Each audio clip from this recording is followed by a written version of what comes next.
Hello बच्चों, आज हम इस वीडियो में रसायन विज्ञान पेपर कोड 347 बीजेड को सॉल्व कराएंगे। तो आप लोग ये कोड निकाल लीजिए अपने अनुसार से और हमारे साथ में लिखते और समझते चलिए ताकि आप लोग को आगे इसको याद करने में आसानी मिले। तो हम लोगों ने प्रीवियस वीडियो में फर्स्ट क्वेश्चन मैंने आप लोग को पूरा सॉल्व करवा दिया था। आज इस वीडियो में हम दूसरे क्वेश्चन के गा नंबर से स्टार्ट करेंगे। हमने दूसरे का नंबर और दूसरे का खा नंबर नहीं करवाया। का नंबर जो है दूसरे का वो सॉलिड स्टेट का क्वेश्चन से उठाया है, जो कि आपके बोर्ड सिलेबस से हटा दिया गया है। सॉलिड स्टेट आप लोगों के सिलेबस में नहीं है। और दूसरा क्वेश्चन है निम्नलिखित दोष को समझाइए। अंतराकाशी दोष और यफ केंद्रित दोष, दूसरे का नंबर। तो ये भी पृष्ठ रसायन का क्वेश्चन है, तो ये भी आपके सिलेबस में नहीं है। तो मैं आप लोग को वही क्वेश्चन सॉल्व कराऊंगा जो आप लोग के सिलेबस में हो, बोर्ड पेपर में आने वाला हो। तो ये तो क्वेश्चन नहीं है आप लोगों के सिलेबस में, तो यहाँ से आप सॉल्व करते हैं दूसरे का गा नंबर। दूसरे का गा नंबर क्वेश्चन दिया हुआ है, कोलराउस का नियम क्या है, इसके अनुप्रयोग लिखिए। तो आइए समझते हैं कोलराउस का नियम क्या होता है। अनंत तनुता पर वैद्युत अपघट्ट की। तो आइए सबसे पहले समझते हैं कि वैद्युत अपघट्ट क्या होता है। वैद्युत अपघट्ट वह पदार्थ होते हैं जिनके जलीय विलयन में विद्युत प्रवाहित करने पर वो अपने आयनों में टूट जाते हैं। जैसे एग्जाम्पल के लिए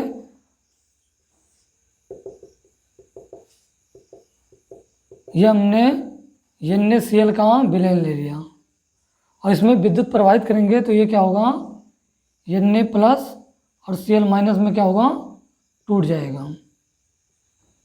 ये अपने आयनों में टूट जाता है, जिसे हम विद्युत अपघट्ट कहते हैं। तो ये चीज़ में लिखा हुआ है अनंत तनुता पर वैद्युत अपघट्ट की मोलर चालकता विलयन में उपस्थित धनायनों तथा ऋणायनों की मोलर चालकताओं के योग के बराबर होता है।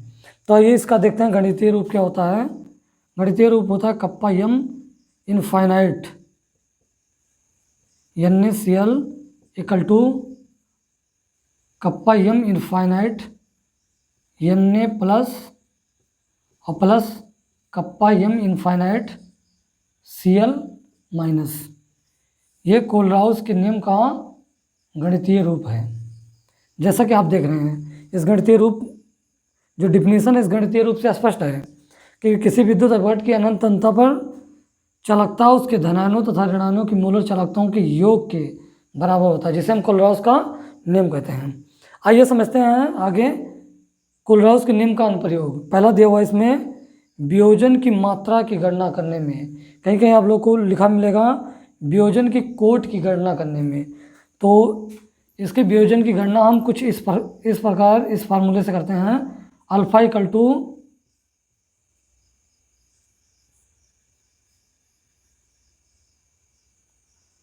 इस फार्मूले से हम वियोजन की मात्रा या वियोजन की कोट की गणना करते हैं। अगला दिया हुआ है जल का आयनिक गुणनफल ज्ञात करने में। तो इसका जल का आयनिक गुणनफल ज्ञात करने में भी इसका उपयोग होता है। अगला दिया हुआ है दुर्बल विद्युत अपघट्ट का आयनन स्थिरांक ज्ञात करने में। तो इसका उपयोग दुर्बल विद्युत अपघट्ट का आयनन स्थिरांक ज्ञात करने में भी होता है। तो चलिए अब देखते हैं नेक्स्ट क्वेश्चन। अगला क्वेश्चन है दूसरे का घा नंबर दिया हुआ है। चलिए इसको पढ़ते हैं और सॉल्व करते हैं आसानी से। एक वैद्युत अनपघट्ट के 2.0 ग्राम को 50.0 ग्राम बेंजीन में घोलने पर इसके हिमांक में 0.40 केल्विन की कमी होती है। बेंजीन का हिमांक अवनमन स्थिरांक 5.12 केल्विन किलोग्राम मोल इनवर्स है। विलय का मोलर द्रव्यमान इसमें ज्ञात करना है। तो पहले हम देखते हैं दिया क्या है इसमें, क्या क्या दिया है। यहाँ पर विलय का जो भार दिया है स्मॉल w इक्वल टू दिया है 2.0 ग्राम, और ये विलायक का भार है तो कैपिटल W इक्वल टू दिया है 50.0 ग्राम। और क्या दिया हुआ है, बेंजीन में घोलने पर इसके हिमांक में 0.40 केल्विन कमी होती है। हिमांक में अवनमन डेल्टा TF बराबर दिया हुआ है 0.40 केल्विन। और दिया है बेंजीन का हिमांक अवनमन स्थिरांक, तो दिया KF इक्वल टू दिया है 5.12 केल्विन किलोग्राम मोल इनवर्स दिया है।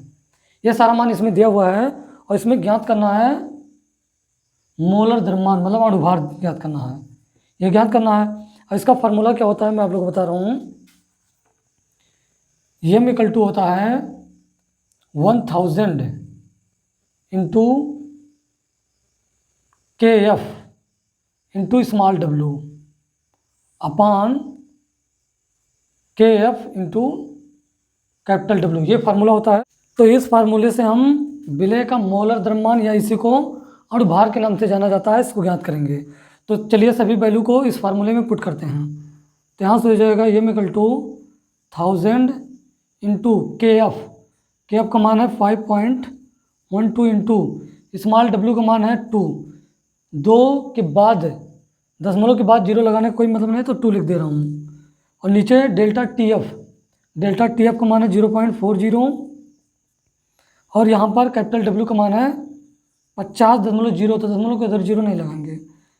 अब यहाँ पर आप देख रहे हैं ऊपर भी 2 अंक बाद दशमलव है और नीचे भी 2 अंक बाद दशमलव है, तो क्या करेंगे दशमलव को कैंसिल कर देंगे। तो यहाँ पर हो जाएगा m equal to 1000 into 512 into 2 upon 40 into हो जाएगा 50। अब यहाँ से 2 जीरो कैंसिल हो गया और 5 से 10 को काटेंगे तो 5 दूना 10 आएगा और 2 से इसको काटेंगे तो 2 आएगा, 2 से इसको काट देंगे तो m इक्वल टू क्या आ गया, m इक्वल टू आया 512। ये हो गया इसका आंसर। काफ़ी आसान था। इसमें ये फार्मूला आप लोग याद रखिए और इसमें मोलर द्रव्यमान या अणुभार ज्ञात करना था और ये सारे वैल्यू दिए हुए थे और इसमें मान रख के सॉल्व कर लिया गया। तो ये बराबर क्या आया 512 आया। अब इसके आगे का सोल्यूशन आप लोगों को नेक्स्ट वीडियो में मिलेगा। तब तक के लिए ओके बाय।